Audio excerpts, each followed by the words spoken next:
So hello guys, so ngayong araw tuturuan ko po kayo kung paano ang step by step ng pagre-refill ng Canon ink cartridge. So unahin po muna natin yung tricolor. Ang unang step po, tanggalin natin tong small rubber cup na to.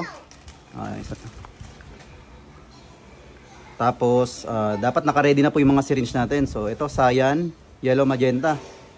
So ito pong cyan, ito po siya. Yung yellow, itong side na to, sa right side. Then yung magenta, itong nasa taas po.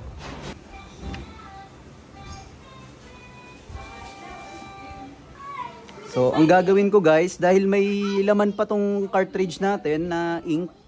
So ang ginawa ko, 2 ml muna ang refill natin. Kasi kapag lumagpas tayo ng capacity nito, aapaw po yung ink sa loob. Tig to 2 ml po ang nilagay natin. So magenta sa taas. Push nyo lang dahan-dahan. So kapag umapaw po siya, ibig sabihin full na po yung ink sa loob.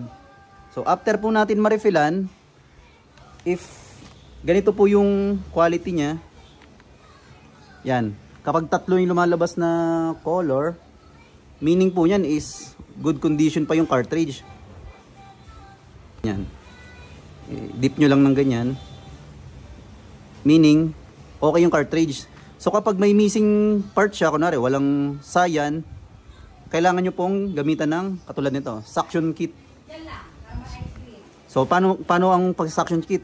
Ganito lang po. Pasok nyo dyan. Yan. Then, yung syringe sa ilalim. Then, pull nyo lang to. Ayan po. So, yung tissue, dapat ayan, yung ilalim. So, ayan, after po ma-refillan, ibalik na po natin yung rubber cup para hindi po tumagas.